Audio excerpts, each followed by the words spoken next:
Question ही sir. एक बार screen में जरा देख लो।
स्क्रीन विजिबल नहीं है आई थिंक आप लोगों को। No, sir, not yet.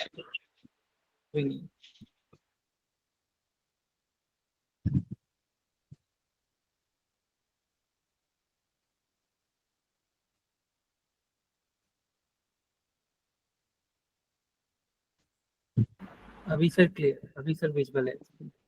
अभी visible. Yes sir, yes sir. Okay, एक बार थोड़ा सा रिमाइंड कराएंगे हम लोग कहाँ तक थे इसमें।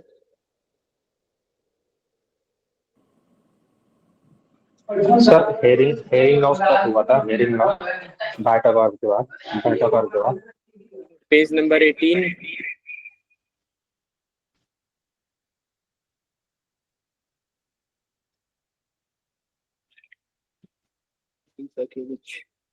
आई थिंक यही पोर्शन था।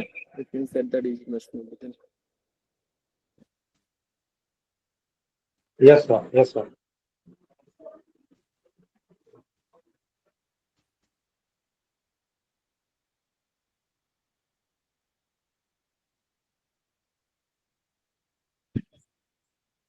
अभी स्टार्ट किया जाए सेशन। यस सर, स्टार्ट करते हैं।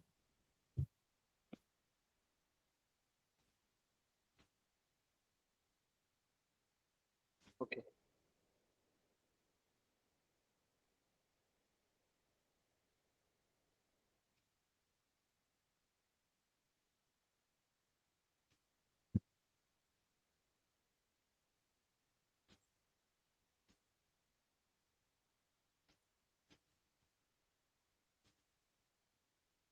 ये सेक्शन जो ये पैरा है quite opposite to the above method of prescribing, हमें आई थिंक यहाँ से स्टार्ट करना है।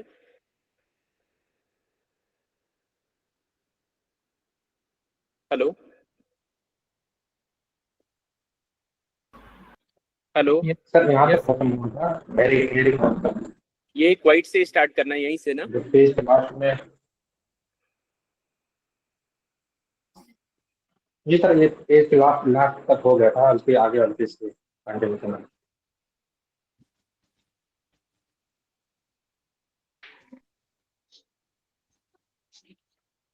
देखो बहन, आपके लिए दाल चावल आलू रोटी, हमारे लिए दाल चावल आलू। जा ऊपर से जा। Okay, let's start. हाँ, जय सुनना का थोड़ा था। प्लीज सारे लोग अपना माइक म्यूट कर लें। स्टार्ट करते हैं सर। ओके, आपने रिकॉर्डिंग ऑन कर लिया है? सर एक minute, Rana day sir, recording on है सर? रिकॉर्डिंग ऑन है तो रिकॉर्डिंग ऑन है sir. Okay, let's start. Okay.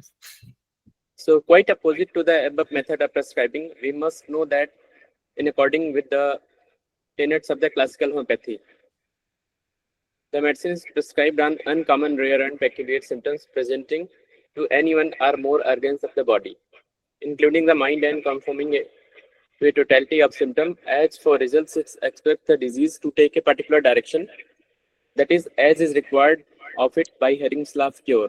यहाँ तक हमने बात कर लिया था। उस दिन इस पे डिस्कस भी हुआ था, which means that the disease must move from within outwards, from above downwards. ये भी हो चुका था. By the reverse order it is mean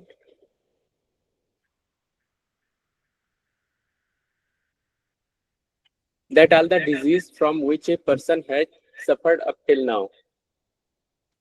ये वॉइस हमारी इको तो नहीं हो रही है आप लोगों को? नहीं सर, क्लियर है नो सर, ठीक है सर, क्लियर है। Okay. That all the disease from which a person has suffered up till now are stacked in the body. Layers. जैसे उस दिन बात हुई थी लेयर्स वाली चर्चा किसी ने किया था, ये वही बात हो रही है कि हमारी बॉडी में स्टैक्ड होती है लेयर्स के रूप में. For example today person has come to us with asthma as is presenting complaints. जैसे कि कोई अस्थमा के लिए एक एग्जांपल है कि अस्थमा के लिए आया है, उसके प्रेजेंट कंप्लेंट है. In his history it is revealed that the prior to this he had suffered from tonsillitis. I think ये भी टॉन्सिल्स वाले मैटर तक हो गया था, ये final cure of the patient to take place यहाँ तक हो गया था. So in contrast to all the previous methods of prescribing, the important points to know about revolutionized homeopathy will be the subject of study in the remaining part of this lecture.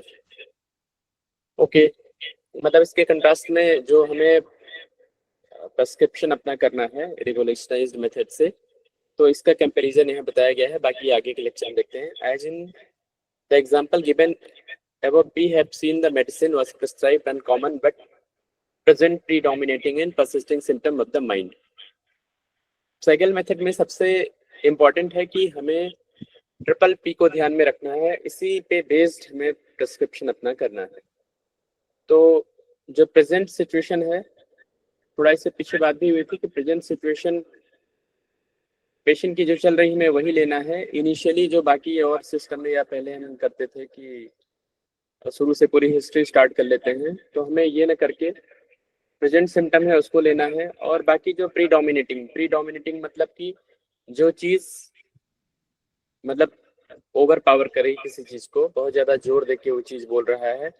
और persisting means जो लगातार चल रहा है, वो एक बात को, एक डिजीज को, एक सिम्टम्स को बार बार बोलेगा. कोई इसका एग्जाम्पल देगा मुझे? ये मैं इसलिए पूछता हूँ इससे कि फिर ये तरीका ऐसा है कि याद हो जाएगा, सब सुनेंगे, डिस्कशन हो जाएगा, तो कभी भूलता नहीं हूँ. और ये बहुत ध्यान रखना है, इसको फोकस करना है इसमें.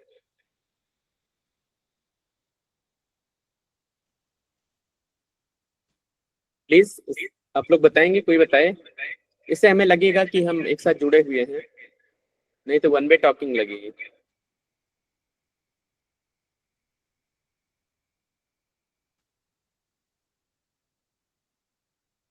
आप लोग आई थिंक इसमें 47 लोग हैं, तो कोई स्टार्ट करे.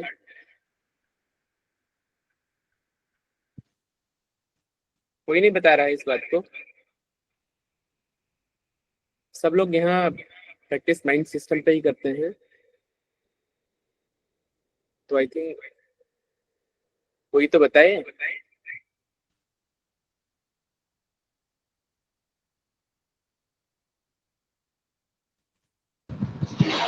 क्वेश्चन रिपीट करिए सर फिर से.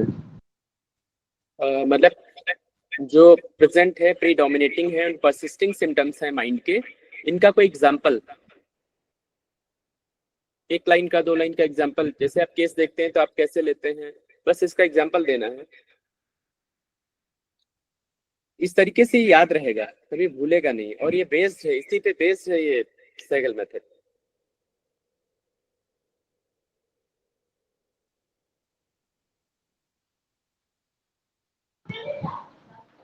मेरे हिसाब से जैसे कोई पेशेंट आता है मेरे क्लिनिक में, तो आते ही वो अपनी प्रॉब्लम्स बताता है. जैसे कि पेशेंट कहता है कि डॉक्टर साहब मेरे घुटने में बहुत दर्द है.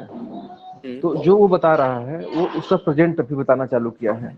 घुटने में बहुत दर्द है. फिर वो कुछ बोलेगा, कहेगा डॉक्टर साहब मेरा कोई काम ही नहीं हो पा रहा है, देख रहे हैं चल नहीं पा रहे हैं, बार बार हमको बैठना पड़ जाता है, काम अधूरा रह जाता है. तो और क्या डॉक्टर साहब इसकी वजह से पूरा काम अधूरा रह जाता है. तो प्रेजेंट तो उसका दर्द है जरूर, लेकिन उस दर्द की वजह से जो उसके दिमाग में प्रीडोमिनेंट बैठा हुआ है तो उसका काम अधूरा रह जा रहा है, तो उसको भी हमें फोकस करना है प्रेजेंट के साथ साथ। अब सर इसमें आप थोड़ा और अच्छे बता दिया और कैसे इसको कर सकते हैं। अभी जैसे आपने अच्छा सही बताया, थोड़ा सा इसमें मैं ऐड करना चाहूंगा कि जैसे मान लीजिए आपके पास कोई केस आया फीवर का। अब हमने तो केस लिया फीवर का, फीवर की बात कर रहे हैं और बोल रहा है कि डॉक्टर साहब फीवर तेज है और इसके लिए दवाई दे दीजिए, और मतलब इससे फिर अपना काम कर पाए या जो भी है मुझे आराम मिले। तो इस बीच वो बोलता रहेगा कि डॉक्टर साहब लेकिन कमजोरी भी है, वीकनेस भी लग रही है। तो अभी जैसे जो वीकनेस की बात है तो फिर बोलेगा डॉक्टर साहब आप पूछ रहे हैं, जैसे क्वेश्चन हम कर रहे हैं कि कब से फीवर, कब आया और क्या क्या आपने किया, सारी बातें चल रही, तो बताएगा ठीक है हमने तो मेडिसिन लिया, एलोपैथिक लिया, जो भी कुछ वो बताएगा, जो भी लिया हमने, जो एफर्ट्स किया, अच्छा ठीक है। और वो फिर बोलेगा सर बुखार के साथ साथ देख लीजिएगा थोड़ा वो कमजोरी वाला, कमजोरी तो है, मतलब कमजोरी बहुत ज्यादा है, मतलब चलने की हिम्मत नहीं होती है बिल्कुल एकदम। तो अभी जैसे हम फीवर को ले रहे हैं, लेकिन वो क्या बार बार बोल रहा है, मतलब इस बीच में मतलब कि आपका ध्यान उधर अपने आप ही जाएगा। वो क्या बोल रहा है कि देखिए वीकनेस की बात तो बार बार कर रहा है, जबकि आया किसके लिए है, मेन ट्रबल वो वीकनेस के लिए तो आया नहीं था हमारे पास, वो तो आया था हमारे पास फीवर के लिए। आपका भी प्राइम है कि फीवर हटाना इसे, लेकिन जो उसको सबसे ज्यादा परेशान कर रही है उसको हमें लेना है, और वो क्या बोल रहा है, वीकनेस की बात बोल रहा है। तो जी सर। वीकनेस की बात तो बोल रहा है और उसे बहुत जोर देके जैसे बोलेगा डॉक्टर साहब ध्यान रखिएगा ये थोड़ा कमजोरी वाला, वो कुछ मतलब आपको ये भी देगा, मतलब थोड़ा सा इशारे से बताएगा डॉक्टर साहब देखिएगा, मतलब कुछ इशारा करेगा कि ये बहुत ज्यादा वीकनेस का है, ये सारी चीजें थोड़ा सा ध्यान रखिएगा इसका। तो अब वहां आपको लगेगा, कई बार ऐसा भी फील होगा हमें कि ये तो बात फीवर की हो रही थी, ये कमजोरी कमजोरी बार बार क्यों कर रहा है। इसका मतलब ये है कि सबसे ज्यादा परेशानी उसको उसी चीज से हो रही है। तो आई थिंक ये थोड़ा सा कुछ क्लियर हुआ, थोड़ा सा सबका इसमें अगर पार्टिसिपेशन रहेगा तो अच्छा लगेगा। सर प्रीडोमिनेटिंग एंड परसिस्टिंग की थोड़ा सा डिफरेंस है। अभी आप ये बताइए, अच्छा जो पूछा करे वो थोड़ा मुझे बता दिया करे कि वो सिस्टम पे कब से कर रहा है प्रैक्टिस, या स्टूडेंट है, तो मुझे बताना थोड़ा उसके अकॉर्डिंग इजी हो जाएगा। नहीं तो पता लगा एज ए प्रैक्टिशनर मैं अगर समझ के उसको बता दूंगा तो उसको शायद समझ में नहीं आएगा इनिशियली कौन कर रहा है या कौन पहले से कर रहा है। सर मैं इनिशियली अभी जुड़ रही हूँ माइंड मेथड्स। जी, तो आपको सबसे पहले ये ध्यान देना है इस सिस्टम में, एक्चुअली सिस्टम की जान है केस टेकिंग, और मुझे लगता है हर सिस्टम में बहुत इंपॉर्टेंट होता होगा, बट फिलहाल मैंने पर्सनली फील किया है कि सिस्टम में केस टेकिंग बहुत इंपॉर्टेंट है। अगर केस टेकिंग हमारी अच्छी होती है तो डिपेंड हमारा प्रेजेंट और ये प्रीडोमिनेटिंग परसिस्टिंग ये भी इसी पे करता है। तो आप मुझे थोड़ा सा ये कोई बताएगा कि प्रेजेंट क्या किसको हम मानेंगे, परसिस्टिंग किसको मानेंगे, प्रीडोमिनेटिंग किसको मानेंगे। अभी मैंने जस्ट बताया है, मैंने एक एग्जांपल दिया है, ऐसे बहुत सारे एग्जांपल हो सकते हैं। सर प्रेजेंटिंग मतलब कि जो पेशेंट जो जो कंप्लेन लेके आएगा हमारे पास वो जी उसका प्रेजेंटिंग कंप्लेन होगा। जी जैसे एग्जांपल आपने दिए कि अगर कोई हेडेक लेकर आएगा कि मेरे मैंने हेडेक हो रहा है तो उसका प्रेजेंट कंप्लेन हो रहा है, लेकिन वो फिर उसके बाद बोलेगा कि इसके लिए मैं मेरा कुछ नहीं, मेरा घर के काम सब नहीं कर पा रही हूँ या फिर मेरे स्कूल नहीं जा पा रही हूँ, वो बार बार मेरा काम अधूरा रह रहा है। तो वो जी उसका वो उसके लिए वो उसका काम अधूरा है, वो उसका पॉइंट है। तो उसके माइंड में तो ये सर प्रीडोमिनेटिंग होगा या परसिस्टिंग होगा, ये मुझे। अभी देखिए ये दोनों पास पास चीजें चल रही हैं, और अभी बेसिकली जो ट्रबल आई थी वो तो आया था हेडेक के लिए, जी लेकिन सर। उसने हेडेक की चर्चा तो बार बार नहीं की ना, नहीं जबकि सर। केस हम हेडेक पे ले रहे हैं, लेकिन बात किस बात की वो बोल रहा है, काम की बात बोल रहा है। अभी अलग मैटर है कि टॉक्स ऑफ बिजनेस की बात है या डिलीरियम टॉकिंग बिजनेस आप हो रहा है, वो एक अलग मैटर, बट सब मिला के बात बिजनेस की हो रही है। तो जो बिजनेस वो बार बार बोल रहा है ये परसिस्टिंग सिम्टम हो गया, ये बार बार हर जगह जितने केस टेकिंग के दौरान ये बार बार चीज रिपीट होगी और बार बार इस चीज को कर रहा है, जोर देके कर रहा है, हेडेक के को ओवर पावर करके कर रहा है। तो इसका मतलब ये है कि यही उसका प्रीडोमिनेटिंग सिम्टम्स हो गया। जो सब पे भारी पड़ रही है, जो चीज सभी पे भारी पड़े वही प्रीडोमिनेटिंग होगा। जो सभी को सप्रेस कर दे वो चीज ऊपर आ जाए। सिंपल सी चीज है, अपने लाइफ में देखते हैं कि मतलब कोई चीज अगर अपनी बात को कोई कह के पता लगा वो सबके पीछे तेज से बोल के बात करके, या क्लास में देखिए बोल के सबको अपनी बातें दबा देता है, बाकी ये नीचे रह जाते हैं, अपनी बात कह नहीं पाते, दब जाती उनकी आगे, इसका मतलब वो सब पे भारी पड़ गया। तो ऐसे पेशेंट के अंदर जो सिम्टम्स सबसे भारी पड़ेगा, सबसे ज्यादा बार बार मतलब रिपीट अगर हो रहा है, बार बार बोल रहा है, दैट इज परसिस्टिंग सिम्टम्स। लेकिन सबसे ज्यादा जो चीज परेशान कर रही है उसको, अगर उस चीज को वो बहुत जोर देके के बोल रहा है, हमेशा उसका स्ट्रेस उस चीज पे रहेगा कभी भी। जैसे कि आपके केस में बिजनेस की बात तो बोल रहा है, तो हर जगह अपनी बात को रखेगा। That is a persisting and predominating, दोनों एक साथ चलेंगे। और ठीक है केस सर। प्रेजेंट में लिया है, आई थिंक क्लियर हुआ ये। तो sir present persisting and predominating same है लगभग। मतलब सेम है, लेकिन अब उसमें कोई चीज है, अगर आप कैसे जानेंगे कि एक ही चीज को अगर वो रिपीट नहीं कर रहा है बार बार, तो आप जान कैसे पाएंगे कि कौन सा परसिस्टिंग है, कौन सा प्रीडोमिनेटिंग है?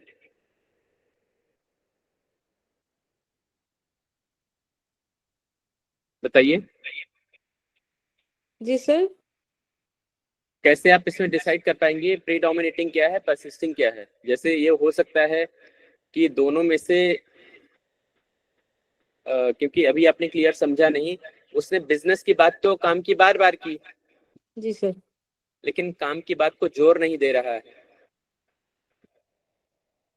जी सर, तो ये परसिस्टिंग हुआ। ये परसिस्टिंग हुआ, लेकिन उसमें वो ये भी कह सकता है कि सर देखिए, दर्द के दौरान जो इतना ज्यादा होता है, कहीं ऐसा ना हो कि मुझे इस बात का डाउट या डर लगता है कि बहुत लोग कहते हैं कि इससे ब्रेन हेमरेज हो सकता है। तो वो जो बात ये बोलेगा वो इतना मतलब प्रीडोमिनेट, मतलब यही हुआ कि वो बहुत ज्यादा स्ट्रेसफुल रहेगी, वो बात वो सब पे भारी रहेगी। आपको उसमें देखना होगा कि ये सबसे ज्यादा वैल्यूएबल टॉक कौन सी है, कौन सा वर्ड है जो बोल रहा है वो। नहीं तो परसिस्टिंग और प्रीडोमिनेटिंग सेम हो जाएगा, फिर जो बार बार बोल रहा है हम उसको परसिस्टिंग वही प्रीडोमिनेटिंग ले लेंगे। बट दोनों का मतलब देखिए, परसिस्ट का मतलब होता है लगातार। हमारे पास एक रूब्रिक है परसिवरेंस, कोई बताएगा परसिवरेंस के बारे में? रूब्रिक है, बहुत इंपॉर्टेंट है perseverance. Try again and again, even after failure, sir. Sorry, आपकी आवाज क्लियर नहीं आई। Try again and again, even after failure. कई बार फेल होने के बाद ही कोशिश करना पूरा नहीं। जी, कोई एग्जांपल देंगे जो बहुत इजी एग्जांपल हो, सबको समझ में आए और हमने लाइफ में बहुत देखा भी है उसे। ऐसा याद रखना चाहिए जो याद रहे, जिससे हमें याद रहे। डॉक्टर पेशेंट का जी सर सर जैसे डॉक्टर पेशेंट का परसिवरेंस को ऐसे सर ऐसे हम समझ सकते हैं परसेवरेंस को सर, जैसे मान लीजिए पेशेंट जो है हमारे पास वार्ड के लिए आया, क्रोनिक वार्ड से है, हमने 2 महीने टाइम दिया पेशेंट को, और पेशेंट को लग रहा है कि थोड़ा बहुत फायदा है, लेकिन सेटिस्फैक्ट्री ये फायदा नहीं दिख रहा उतना, लेकिन वो कंटिन्यू ले ही जा रहा है, वो 2 से 3 महीने कर दे रहा है। जी और आप जैसे डॉक्टर को भी नहीं लगेगा उतना सेटिस्फैक्ट्री रिजल्ट मिल रहा है या नहीं मिल रहा है, डॉक्टर को भी सेटिस्फाइड नहीं होगा पेशेंट के कंप्लेंट से, लेकिन पेशेंट कंटिन्यूस लेते ही जा रहा है बिना कंप्लेन के। तो वहाँ सर हम ये परसेवरेंस सोच सकते हैं सर। जी, बहुत अच्छा है। हमें जी लगता है सर। सबने, हम लोगों ने अपनी लाइफ में चींटी को देखा होगा। एंड चींटियों को देखा होगा ना, बरसात में तो भी बहुत सारी निकलती हैं। जी सर। जी सर। चींटियां कभी कोई चीज देखिए, कोई चीज लेके चल रही है, लगातार चल रही है, वो अक्सर कई बार देखिए इन सबको, इससे क्या होता है हमें समझ में आती चीजें। वो कोई चीज लेकर अगर ऑब्जेक्ट कोई जा रही है तो उसको लेकर कई बार ये होता है कि पूरा उनका वो टीम या अकेले जो भी है वो लेके गिरी जाती है चींटी, फिर वो लेके चढ़ेगी, फिर चढ़ेगी, बार बार चढ़ेगी, गिरेगी, चढ़ती रहेगी, गिरती रहेगी, लेकिन वो देखिए तो हार नहीं मानती है। ये परसिस्टिंग है, मतलब कि परसिवरेंस है, वो लगातार उस कार्य को करते जा रही है, मतलब विदाउट एनी ब्रेक। लेकिन अगर उस पॉज लिया, रोक लिया, जैसे कई बार बहुत लोग कहते हैं कि कई पेशेंट आते हैं तो उसमें हम कई बार गलत रूब्रिक यूज कर लेते हैं इसे। जैसे एक पेशेंट बोला कि मैं सर कई साल से लगातार दवाई कर रहा हूँ, कोई डॉक्टर छोड़ा नहीं हूँ। बहुत सारे ऐसे केस, ऐसे पेशेंट बोलते हैं। तो आप इसका मतलब अब आदमी कहेगा लगातार मैं 5-6 साल से इलाज ही करा रहा हूँ, तो क्या आप इसको परसिवरेंस में ले लेंगे? और लेंगे तो क्यों लेंगे, या आपको इसमें और कुछ पूछना भी है?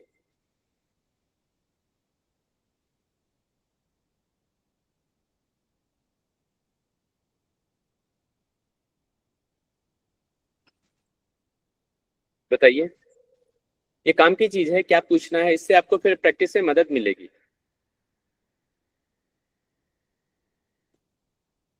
तो यहाँ पर सर परसिवरेंस इसमें नहीं होगा। जैसे इसमें सर पेशेंट ये भी बोल सकता है ना कि मैं सर 2 साल से बहुत कोशिश कर रहा हूँ, बहुत से डॉक्टर को दिखा रहा हूँ, लेकिन मुझे सफलता नहीं मिल पा रही है। ये भी सेंटेंस भी हो सकता है सर। तो वहाँ से तो रूब्रिक चेंज हो जाएगा। क्या हो जाएगा फिर? सर एक रूब्रिक है डिल्यूजन जर्नी करके, सॉरी अनसक्सेस करके, ऐसा कुछ रूब्रिक है सर। डिलीजन जर्नी ही इज ऑन। जी जी जी। हाँ, एक ये और एक ये सक्सेस विल नॉट करके, ऐसा एक रूब्रिक है सर। मतलब उसको जी सफलता नहीं मिल रही, मैं लगे पड़ा रहा हूँ। तो ये सब आसपास में रूब्रिक सर लगे हैं। जी। जी सर, थैंक यू। और कोई बताएगा? सर परसिवरेंस में एक उसकी उम्मीद होती है, विश्वास होता है कि जो उसको अचीव करना है वो कर लेगा। जैसे एग्जाम्पल के तौर पे दशरथ माझी ने माउंटेन से रोड निकाल दिया डिस्पाइट ऑल द डिफिकल्टीज, जी because he had his goal in the mind कि मुझे वो अचीव करना ही करना है। जी दैट इज परसिवरेंस। बिल्कुल, बहुत अच्छा। अभी जैसे देखिए परसिवरेंस में हमें ये सबसे इम्पोर्टेंट है।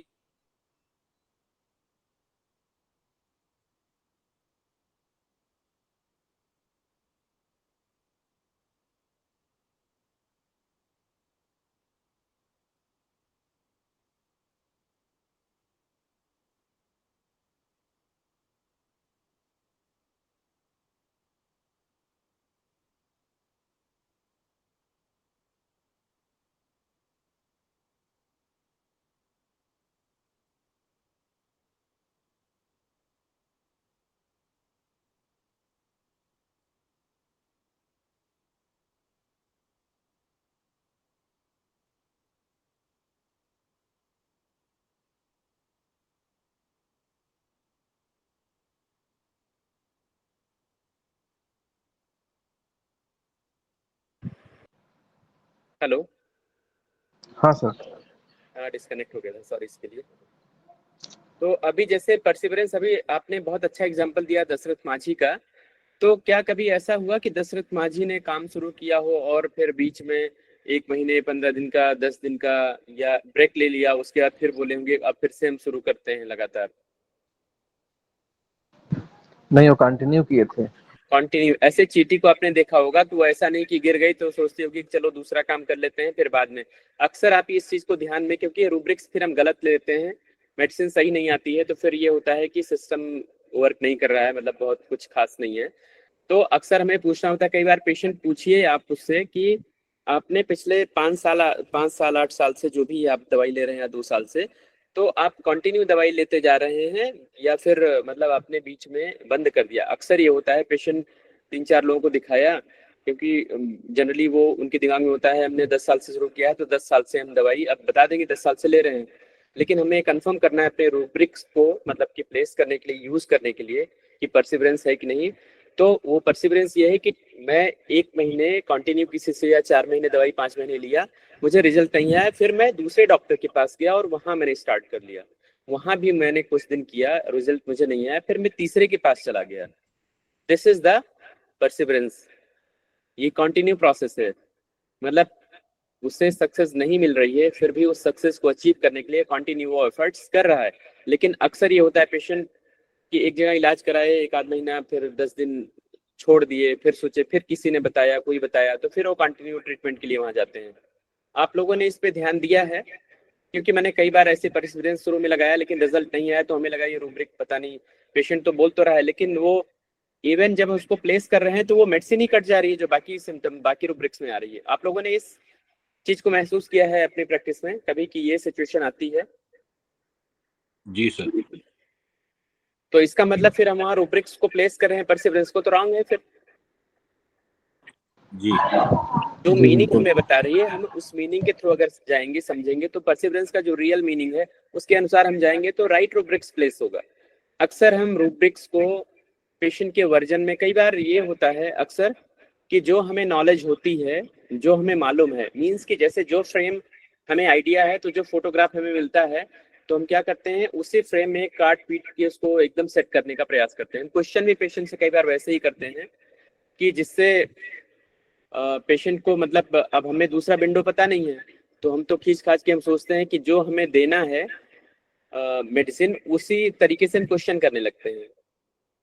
अक्सर ये होता है, ये इनिशियली हमें लगता है, हमने भी किया है, सब यही करते हैं। जैसे जैसे हमारी नॉलेज बढ़ती जाती है रूब्रिक्स की, वैसे वैसे फिर हमें पता लगने लगता है नहीं नहीं, ये तो जो अभी हमें कई जगह लग रहा है कि वेरी डिजायर्ड फास्ट है, तो बाद में हमें लगता है नहीं नहीं, ये तो क्विक टू एक्ट है, ये तो इम्पेशंस है। तो इसीलिए हर एक सेंटेंस पे, हर एक लाइन पे रूब्रिक्स बनाने से बेटर हमें समझना जरूरी है कि उसका रियल मीनिंग क्या है, उसका मायने क्या है, और हमें कब उसको प्लेस करना है। ओके, आई थिंक ये इस तरीके से प्रीडोमिनेटिंग और परसिस्टिंग सिम्टम्स और प्रेजेंट, ये थोड़ा क्लियर हो गया। इसके आगे चले अब।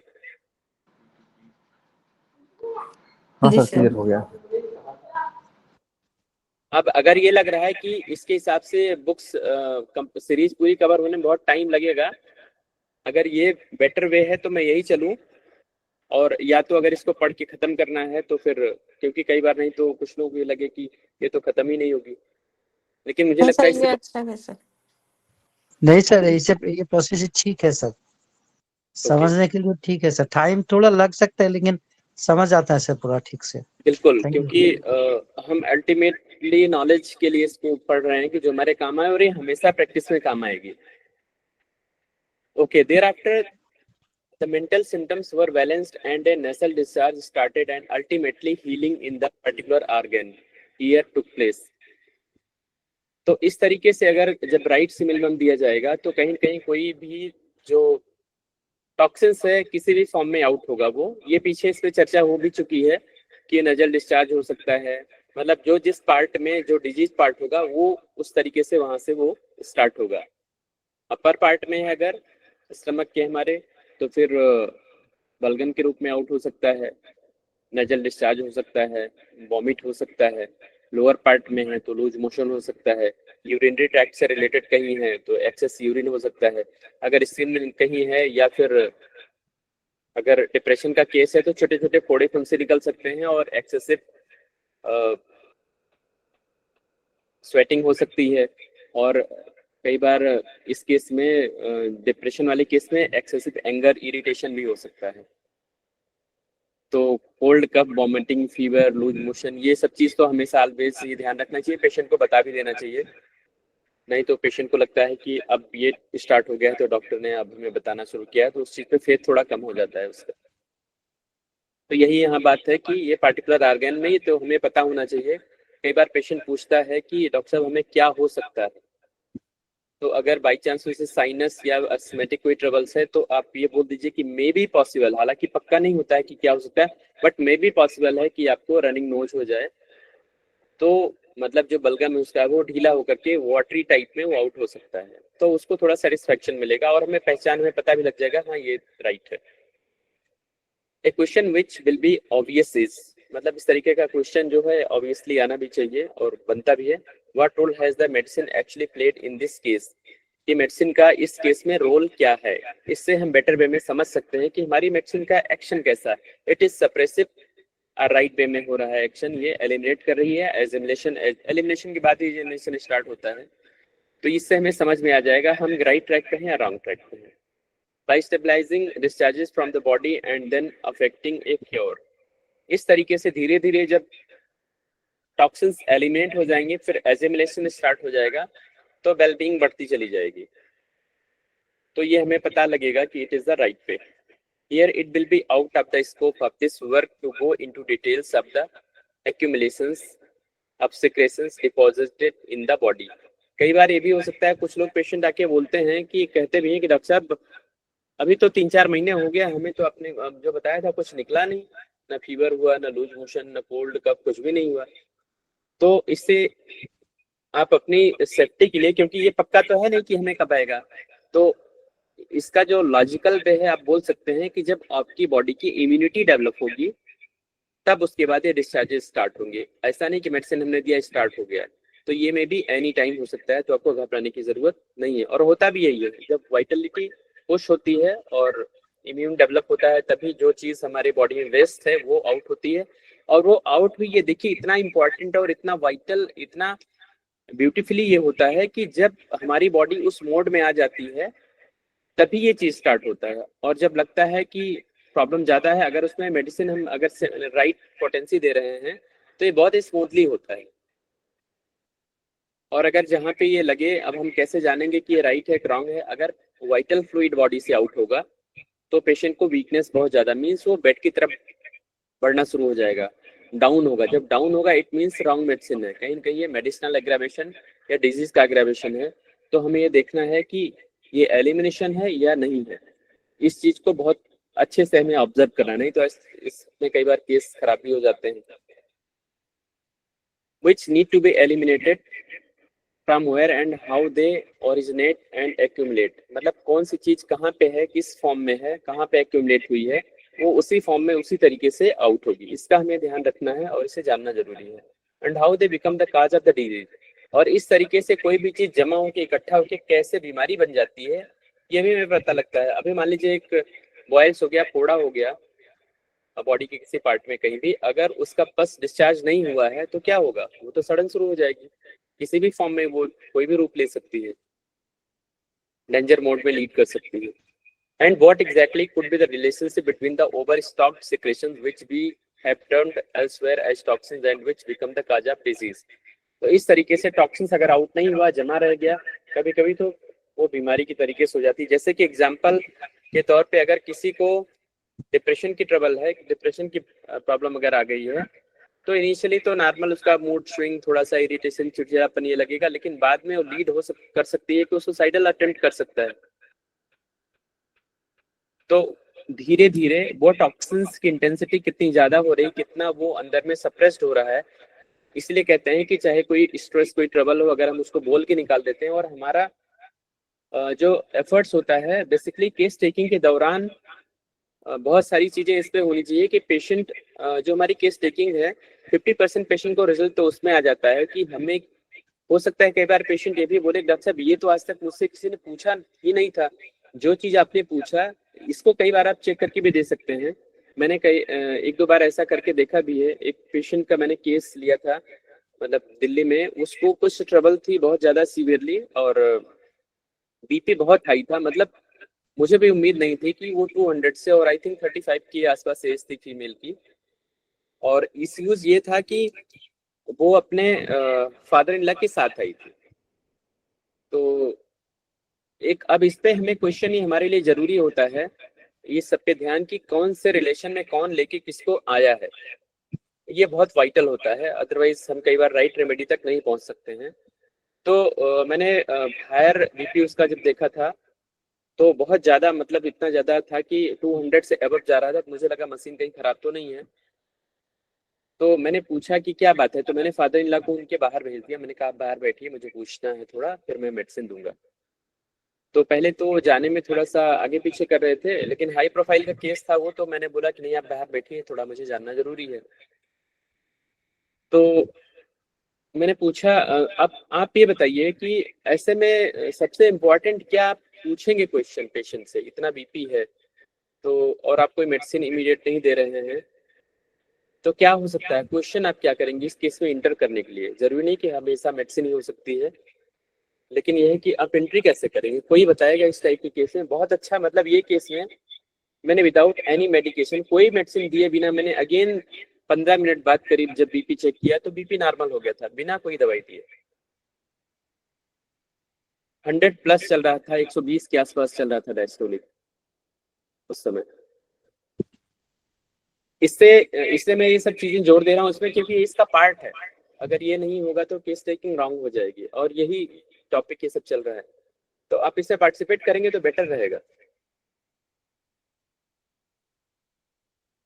तो सर जैसे हम कभी कभी पेशेंट अवेयर होते हैं मेरा बीपी बढ़ने का ये कारण है, कभी अवेयर नहीं होते हैं, तो ज़्यादातर हम लोग पूछते हैं कि आपका बीपी बढ़ने का क्या कारण है।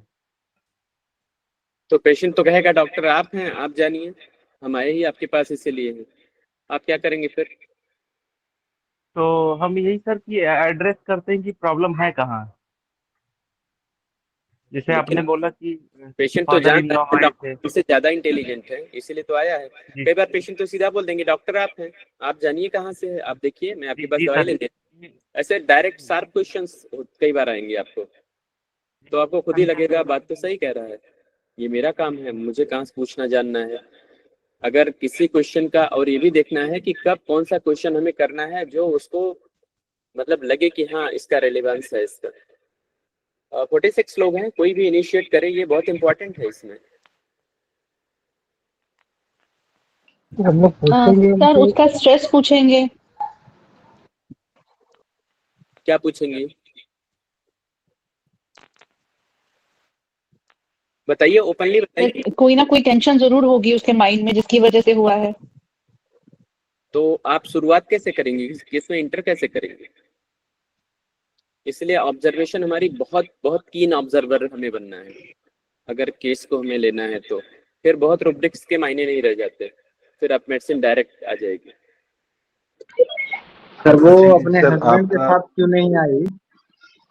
राइट, ये क्वेश्चन कौन किया है? हाँ सर, विपिन माथी गया से। गया से। जी, अभी आप सर वो स्टूडेंट हैं? फाइनल ईयर का स्टूडेंट है सर अभी हम। बहुत अच्छी अप्रोच है आपकी। एक्चुअली यही एंट्री पॉइंट इस केस में सबसे इम्पोर्टेंट है। मैंने यही क्वेश्चन किया था कि आप ये बताइए आपके हस्बैंड क्यों नहीं आए हैं साथ में, जब आपको इतनी ट्रबल है और ये बीपी आपका लगभग चल ही रहा है, ट्रबल आपकी है। अब ये बताइए ये क्या है, ये पेक्यूलियर नहीं है, ये रेयर नहीं है। ये सर उन्हीं के तो साथ आना चाहिए था उनको। 35 ईयर्स के आसपास एज है, और वो बंदा वही मुझसे पूछने भी आया था, फादर इन लॉ, और वही फिर दिखाने भी लेके आया। तो कुछ ये अनकॉमन सा नहीं लगता है? जनरली अगर इस तरीके की ट्रबल है तो ये उम्मीद की जाती है, और ये आपको ध्यान भी रखना है। मैं अक्सर पूछता हूँ रिलेशन में कि कई बार जैसे कैलकुलस केस में मैंने देखा है, मुझे पूछना पड़ा था कि फीमेल से कि आपके हस्बैंड है, या हस्बैंड से पूछा है आपकी वाइफ है। मतलब कैलकुलस के केस में कई बार इतना डिफरेंस दिखेगा आपको। मुझे पूछना पड़ा, बोले नहीं हस्बैंड वाइफ। वो बोला भी सर सब यही कहते हैं अक्सर कि आप लोग पति पत्नी हैं या फिर कोई भाई बहन है।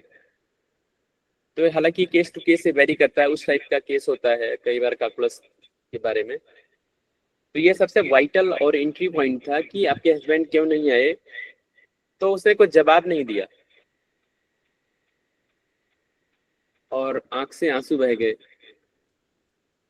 मैंने बीपी चेक किया, मैंने थोड़ा 2-4-5 मिनट मतलब ऐसे पूछा, टाइम दिया, 10 मिनट में चुप रहा। मैंने बीपी चेक किया, बीपी नॉर्मल हो गया। सर एलिमिनेशन प्रोसेस स्टार्ट हो गया उसी टाइम? और बाद में हालांकि मैंने मेडिसिन दिया था, वो ठीक भी हो गई थी, लेकिन उस केस में ऐसा हुआ कि केस छूट गया क्योंकि फीमेल के अंदर बहुत चेंज आ गया और वो रिवोल्ट कर गई अपने फादर इन लॉ के अगेंस्ट। तो उसे आके मुझे बोला आप कौन सी ऐसी दवाई दे दी कि गाय जैसी थी ये तो चंडी बन गई, पता नहीं क्या हो गया, कभी मेरे सामने मुंह नहीं खोलती थी। तो ये हमने राइट किया रॉन्ग किया? राइट। तो यही तो होम्योपैथी में क्योर है। ऐसा थोड़ी कि हमें उसको, अब बीपी तो ठीक हो गया, बीपी की हमें कोई दवाई, जबकि उसकी दवाई चल रही थी फालतू इतने पहले से एलोपैथिक की। तो अब इसमें वैसे हमने दवाई क्या दी होगी? अब यहाँ देखिए रूब्रिक्स अपने आप मेट्रोम्यूर। नो सर, अगर मैंने माइंड जब मेथड पूछा के तो थ्रू उसकी देखें तो माइंड इग्निशिया आ से ही रही हम है, देखें। सर इग्निशिया ही होगा। टैफी भी हो सकती है सर, सर क्योंकि उसने इग्निशिया रिवोल्ट किया। ये केस हालांकि वीडियो नहीं है तो मैं प्रेजेंट नहीं कर सकता। इग्निशिया कौन बोला? सर हम ही ने बोले हुस्ना थे सर। सर। जी सर।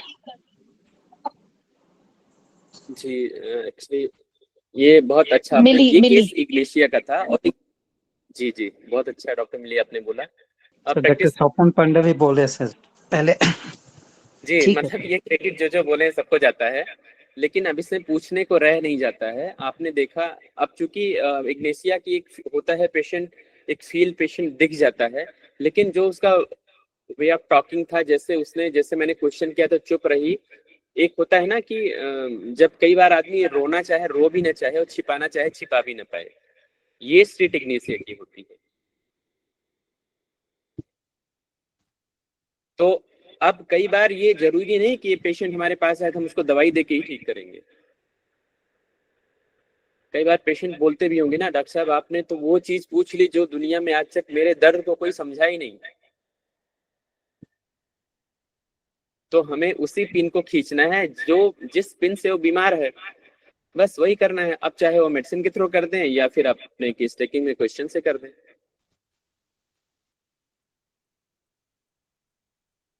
तो बाद में हालांकि मैंने उसे इग्नेशिया दिया तो अपने वो जो है राइट के लिए वो बोलना शुरू कर दी। बहुत एक्सपेक्टेशन उसकी नहीं रह गई। उस केस में ट्रबल ये थे कि हाई प्रोफाइल केस था, तो उसका हस्बैंड जो है वो नहीं आया था क्योंकि उसका अपने सेक्रेटरी के साथ एक्स्ट्रा अफेयर था, मैरिटल अफेयर्स था। तो ये बात वो अब किसी से कह भी नहीं सकती थी कि घर की बात है, इज्जत की बात है। इग्नेशिया यही करती है कि कहीं अपनी बेइज्जती या अपनी बातें रिवील नहीं करती, सेक्रेटिव होती इतनी ज्यादा, तो अपने दर्द को अपने अंदर छिपा के रखती है। मैंने कहा घर में क्यों नहीं बताया? मदर से बोली फादर इस स्ट्रेस में, फादर जान गए थे, उनकी डेथ हो गई, हार्ट अटैक हो गया था, अब मैं मदर को खोना नहीं चाहती हूँ। और ये फादर इन लॉ चाहते हैं कि कोई बात नहीं, हस्बैंड ध्यान नहीं दे रहा है तो मैं तो तेरी केयर कर रहा हूँ ना। मतलब कहने का उसका ये था कि उधर बेटे का अफेयर है तो तेरा अफेयर मुझसे है, कोई बात नहीं, इसलिए वो हर जगह लेकर जाने का प्रयास करता था। तो अगर मैं ये क्वेश्चन नहीं करता कि ये कौन है साथ में, हस्बैंड क्यों नहीं है, तो क्या लगता है कि क्या आपको लगता है इस केस में इंटर कर सकते थे इस तरीके से, या वो बात ही बताती इग्नेशिया की पेशेंट थी तो कहीं कहीं से अगर आप एक्सपर्ट हैं तो पकड़ तो लेते दूसरे एंगल से, लेकिन क्या इतना इजी होता ये? No sir. No sir. तो यही चीज हमें सीखना है, यही जानना है कि ऑब्जर्वेशन से कि कई बार बिना कुछ पूछे भी हम केस टैकल कर सकते हैं और मेडिसिन देंगे, रिजल्ट भी आ जाएगा।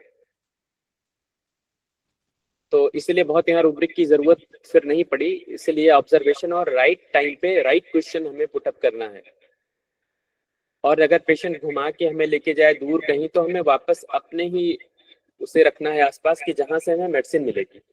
नहीं तो कई बार पेशेंट बहुत लंबी कहानी घुमा फिरा के सुना के और फिर पता लगता है ढाक के 3 पात लौट के हम भी वहीं आ गए, बाद में समझ में आया हम जीरो गोल गोल घूम के आगे जीरो हो गए, समझ नहीं आया, गया केस फिर वो।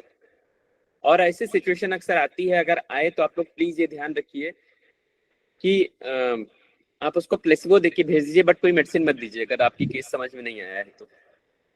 अक्सर ये बहुत बार होता है। इससे क्या होगा कि जैसे मान के चलिए अगर एक बार आपने मेडिसिन पेशेंट आपकी समझ में आया कि एक ही मुझे रूब्रिक समझ में आया कि डिलीजन सीज्ड एज इफ, इसमें 3 मेडिसिन है, कैंथ्रिस, फास्फोरस, थायोसाइमोसिस। इस रूब्रिक को यूज किए हैं, कोई बताएगा? डिलीजन सीज्ड एज इफ कैसे लेते हैं, क्या है? इससे एक रूब्रिक तैयार हो जाएगा, नहीं तो मैं आगे बढ़ूं।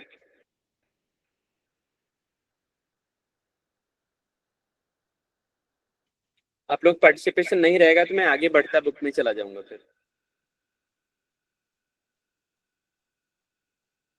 सर इसका मतलब ये है ना कि पेशेंट अपने आप को स्टक महसूस कर रहा है, किसी जगह पे वो रुक गया है, फंस गया है, तो डिल्यूजन सीज्ड एज इफ इसके लिए हम लगा सकते हैं। तो पेशेंट कैसे बोलेगा हमें आके? वो ये तो बोलेगा नहीं मैं इस पॉइंट पे फंस गया हूँ, ऐसा कभी पेशेंट आके बोलता नहीं है। आपका क्वेश्चन, ये आंसर बहुत अच्छा है, बट पेशेंट ऐसी लैंग्वेज हमारे सामने नहीं बोलेगा आके। क्या लगता है कैसा बोलेगा? अभी आप स्टूडेंट हैं? नो सर, मैं प्रैक्टिशनर हूँ जी। तो अब आप ये बताइए, कभी पेशेंट तो ऐसा बोलता नहीं कि हम कहीं स्टक हो गए हैं, फंस गए हैं, आप मुझे निकालिए। अगर ऐसा होगा तो फिर carried desire to be carried हम लेंगे। जी। तो पहले मीनिंग समझिए, सीज का मतलब क्या है। डिलीजन तो पता है सभी को, जो जिसको है उसके अलावा दूसरे को ना पता लगे, दैट मींस डिल्यूजन। जी सर। सीज्ड एज इफ, मानो कि जैसे सीज्ड हो गया है। आपने सीज वर्ड एक सुना होगा ना, कि गाड़ी कई बार ऐसा होता है इंजन सीज हो जाता है। हमें रूब्रिक्स को या मीनिंग्स को ऐसे समझना है, जैसे कहते नहीं कि टू व्हीलर हुआ इंजन सीज हो गया, अक्सर बोलते हैं ये बात ना, आपने सुना होगा सबने। हाँ सुना। गाड़ी का इंजन सीज हो गया, तो Yes, सीज का sir. मतलब क्या हुआ? अब उसका सीज का समझ मतलब, नहीं होगा। वो आगे मूव नहीं कर पा रहा है सर, वो स्टक बिल्कुल, हो वो गया, ऑपरेशन में नहीं है, फंक्शन में नहीं है, फंक्शन नहीं कर पा रहा है काम। तो आगे बढ़ेगा ऐसा नहीं सर। ऐसा उसे लगता है। अब रूब्रिक हमारा क्या है? डिलीजन सीज्ड ही इज नहीं है, डिलीजन सीज्ड एज इफ है। ऐसा कि जैसे मानो कि सीज हो गया है, कि वो उसकी स्थिति ऐसी हो गई कि अब वो आगे नहीं बढ़ सकता, आगे मूव नहीं कर सकता, आगे कुछ कर नहीं सकता है। तो अब मेडिसिन देखिए कौन सी पड़ी सर है, जैसे ज्वाइंट्स की प्रॉब्लम होती है तो उसमें लोग बोलते हैं कि बस जी, जैसे सब कुछ जाम हो गया है, बिल्कुल मूव नहीं कर सकते हैं, तो उसमें सोच सकते देखिए हैं इसको। कई बार जो नहीं, ये वहां पे इसको नहीं, क्योंकि इस टाइप के रूब्रिक तो डायरेक्ट पड़े हुए हैं। ये एक्चुअली ऑब्जेक्टिव रूब्रिक्स में आता है, मींस कि सब्जेक्टिव में नहीं है। जैसे अभी कोई मूव नहीं कर सकता है, चल नहीं सकता है, तो ये डायरेक्ट रूब्रिक में कि मुझे पेन हो रहा है, ये तो इंजरी में हम ले सकते हैं, डिलीजन इंजर्ड इज बीइंग। लेकिन अभी जैसे जो सीज की फीलिंग आती है, ये बहुत इजी नहीं है। अभी वो एक एग्जांपल मैं दे रहा हूँ कि अगर कोई पेशेंट आके बोले कि अभी मैं एलोपैथिक दवाई भी ले रहा हूँ और आपके पास होम्योपैथिक भी दवाई ले रहा हूँ, आप बोल रहे हैं कि आपकी दवाई से ठीक हो जाएगा, आप बोल रहे हैं, और मैं एलोपैथिक कंटिन्यू पहले से ले रहा हूँ और मैं उसी के सहारे चल रहा हूँ, तो अब मैं क्या करूँ? मतलब इसको छोड़ूं कि ना छोड़ूं? ये एक दुविधा वाली जब स्टेट आ जाएगी यहाँ पर, तो अपने को जहां लगेगा कि मूव करूं ना करूं, मैं तो स्टकअप, मैं फंस गया हूं, जैसे आपने बोला स्टकअप जैसी वाली बात, अब मैं जा नहीं सकता हूं, तो पेशेंट स्टकअप ना बोल करके इस टाइप की सिचुएशन बोलेगा। या कई बार आपको कंफर्म करना है मेडिसिन, तो जैसे आप दवाई ले रहे हैं, आपके पास पेशेंट दवाई ले रहा है और आया और उसको रिजल्ट नहीं आया, 5 महीने दवाई उसने लिया, अब आप क्वेश्चन कीजिए ना, अब थोड़ा वे ऑफ टॉकिंग हमारा अलग होना चाहिए। नहीं, कोई पेशेंट ही चला जाएगा। हमारे पास एक बार शुरू में सेमिनार में सुना, पेशेंट से पूछ लिया कि आप आराम नहीं हो रहा है तो दवाई क्यों ले रहे हैं हमारे पास आके, और कहीं लीजिए, उठ के चला गया हो। जब तक मैं उसको बुलाता हूँ तो चला ही गया क्लिनिक से। तो हमने कहा ये तो बहुत क्वेश्चन सही नहीं है, पेशेंट भाग जाएंगे फिर ऐसे। तो कुछ दिन तो मैं डर के मारे पूछा ही नहीं। अब लेकिन नया नया सिस्टम था तो हमने कहा चलो देखते हैं। तो बाद में हमने इसको आपको इस तरीके से पोलाइटली पूछना है कि आप ये बताइए, अगर आपको आराम नहीं आ रहा है तो फिर भी आप दवाई क्यों ले रहे हैं हमारे पास से? डॉक्टर तो बहुत सारे हैं होम्योपैथिक के, आप कहीं भी ले सकते हैं, कहीं भी सेकंड ओपिनियन ले सकते हैं, लेकिन ऐसी क्या चीज है जो आप विदाउट रिजल्ट आप हमारे पास कंटिन्यू मेडिसिन ले रहे हैं? तो पेशेंट यहाँ पे ये बोलेगा कि दो आंसर हो सकते हैं। अब सबका अलग अलग, तो उसमें मेडिसिन अलग हो जाएगी। एक तो ये कह सकता है डॉक्टर साहब, अब देखिए 5 महीने तो आपके पास टाइम दिया, अब अगर और हम कहीं जाते हैं तो दूसरा डॉक्टर फिर 5 महीने टाइम ले, 7 महीने ले, आप तो 5 महीने बाद यहाँ तक पहुंचे हैं, तो अल्टीमेटली इसमें क्या होगा? नुकसान तो पेशेंट का ही होगा ना। अब यहाँ से आपकी दवाई क्लियर हो जाती है, अब इसी में कई रूब्रिक्स बन जाते हैं।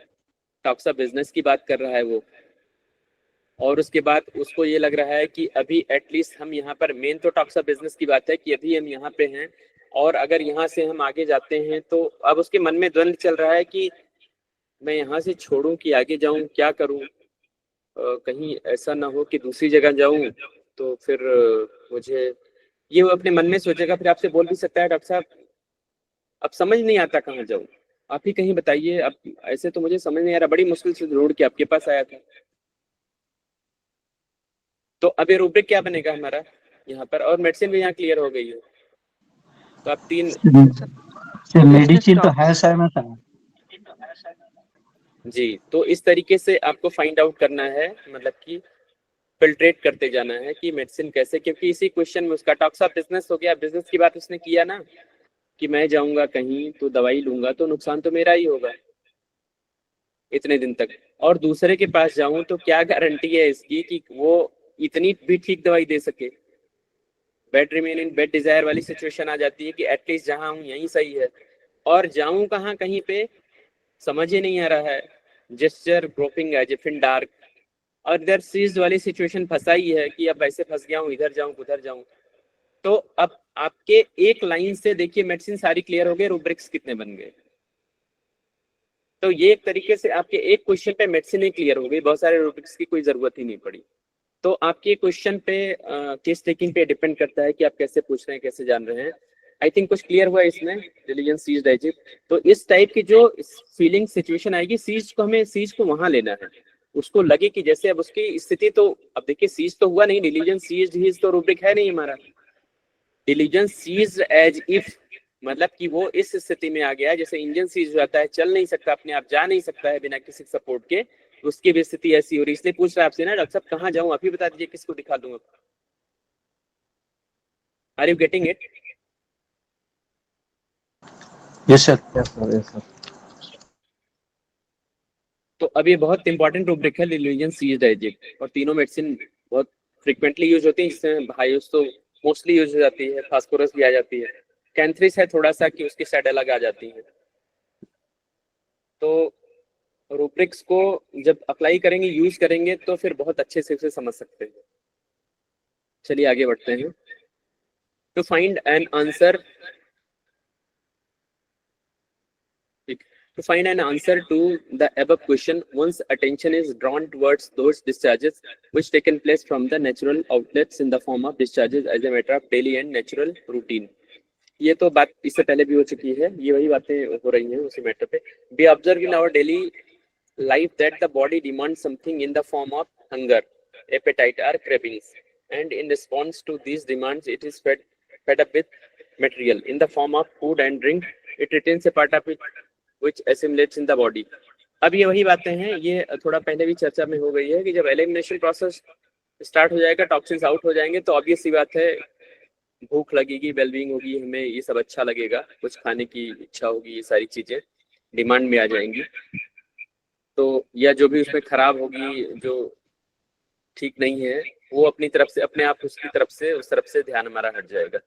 It retains A part of it which assimilates in the body, मतलब एलिमिनेशन के बाद एजिमुलेट होती है, जो बॉडी में न्यूट्रिशन मिनरल्स जो चीज लगनी चाहिए, जो आनी चाहिए बॉडी में, वो अपने आप अपना प्लेस ले लेती है।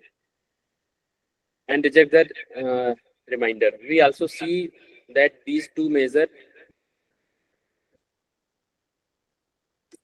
Functions of assimilation and elimination. देखिए वही एक चीज चर्चा पहले हो चुकी है, are taking place in the body continuously and automatically. If this routine is disturbed, or in other words gets out of tune, अब जब ये फंक्शन एजिमुलेशन एंड एलिमिनेशन का प्रोसेस अगर ये ट्यून वे में नहीं होगा, अगर ये डिस्टर्ब होगा, ये प्रॉपर नहीं होगा, तो मतलब कहीं न कहीं फिर हमें ट्रबल्स अपने आप ऑटोमेटिकली स्टार्ट हो जाती है। जनरली लोग कहते हैं कि भूख नहीं लगी, अच्छा नहीं कुछ लग रहा है, तो अगर पूछे क्या बात है, जनरली आदमी बोलता है पेट साफ नहीं हुआ है, बेल्चिंग हो रही है, गैस बन रही है, जो भी चीजें, इसका मतलब ये है कि सिस्टम्स अगर क्लियर नहीं है तो ये सब ट्रबल होती हैं। तो कहने का मतलब कोई चीज एलिमिनेट, टॉक्सिन्स नहीं आउट हो रही है, वो स्टॉक हो रहा है, जमा हो रहा है, तो हमारी ट्रबल स्टार्ट हो जाती है। तो ये उसी के रिगार्ड है। If this routine is okay, it has a corresponding influence on the mind in the form of feelings. और ये हमारी फीलिंग्स के ऊपर, जैसे कि उसने बताया, ये चीज फील हो सकती है, तो ये हमें बातचीत से पता भी लग जाती है पेशेंट से। It is of an abnormality that something has gone wrong. अगर ये फीलिंग नेगेटिव वे में आती है, इसका मतलब कुछ तो गड़बड़ है, कोई ट्रबल चल रही है। As a result some sort of reflections in the form of speech और एक्शंस टेक प्लेस। इस तरीके से हमारी स्पीच, हमारे जो कार्यशैली है, उन सब चीजों में भी ये रिफ्लेक्ट हो सकता है, ये हमें दिखता है। For example, if you don't get the routine expulsion from anus और यूरेथ्रा, अगर रूटीन में एक्सपल्सन आपको एनस से मींस स्टूल आउट नहीं हो रहा है, और अगर यूरिन पास नहीं आउट हो रही है, मतलब हो रही है जो भी डिस्चार्जेस होने चाहिए, तो कहीं ना कहीं you start feeling abnormal and talk और do something about it in your own way. Is it right? ये क्लियर हो रहा है कुछ ये चीजें? ये हम फील भी करते हैं कोई ट्रबल, अगर ये सी चीजें जो एक्सपल्सन नहीं होते हैं, तो ये सब ट्रबल, मोशन नहीं क्लियर हुआ तो भी हमें कॉन्स्टिपेशन आ गया तो ट्रबल है, गैस्ट्राइटिस से स्टार्ट हो जाएगी, अगर यूरिन रिटेंशन हो गया तो भी ट्रबल स्टार्ट हो जाएगी, जैसा आजकल केसेस में हो रहा है, क्रेटिनिन वगैरह बढ़ रहा है। External superfluous cause like overeating, change of weather etcetera, मतलब इस तरीके की जो भी चीजें हैं वो एक्सटर्नल भी हो सकती है, इंटरनल भी हो सकती है। कई बार आदमी कहेगा कि बहुत स्वेटिंग हो रही है, एक्सेसेस हो रही है, उसको इरिटेशन हो रहा है स्किन में, ये सारी चीजें हो रही हैं, तो वेदर के अकॉर्डिंग नहीं होता है, ये सेंसिटिविटी पे भी डिपेंड करता है। May be responsible for such disorders, तो इस तरीके के जो भी डिसऑर्डर्स हैं वो ये रिस्पॉन्सिबल होते हैं। They should be left to automatically settlement by themselves without the interference of the medicine.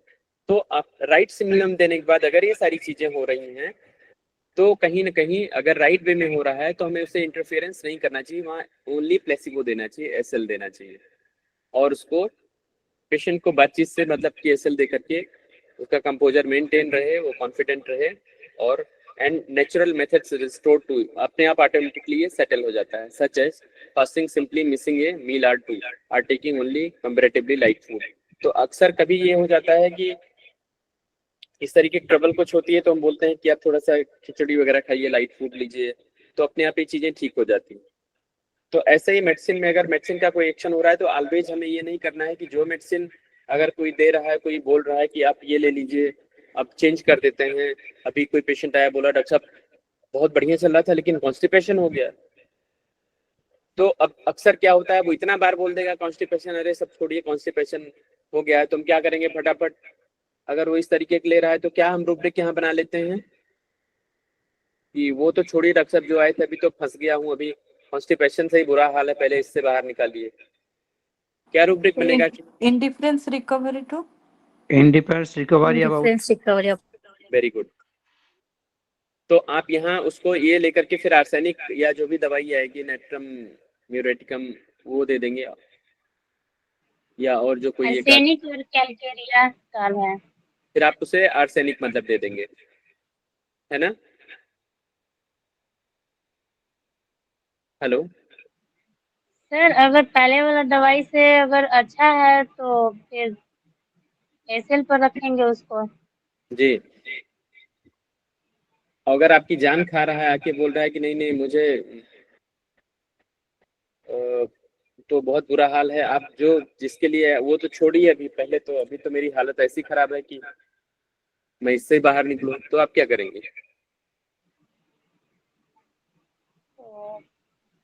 Sir फिर ऐसा कुछ और सिम्टम मिलेगा तो फिर देख के वैसे रूब्रिक तो यही लेंगे, इंडिफरेंस रिकवरी ऑफ लेंगे, तो उसमें तो दो ही एक और मेडिसिन है। एक्स्ट्रा साइक्लिक दे देंगे सर। राइट, सेक्लेक कौन बोला? बिल्कुल बात राइट। हमें एक्चुअली क्या है ये, आप ये बताइए, फिर तो आप पेशेंट जब जब आएगा आप दवाई देते रहेंगे हर वीक उसको, नहीं, और पेशेंट जब जब आएगा महीने भर में तो कंप्लेन करता ही रहेगा कुछ ना कुछ, और करते ही हैं। अब ये कंप्लेन क्यों कर रहा है ये बताइए, कॉन्स्टिपेशन का?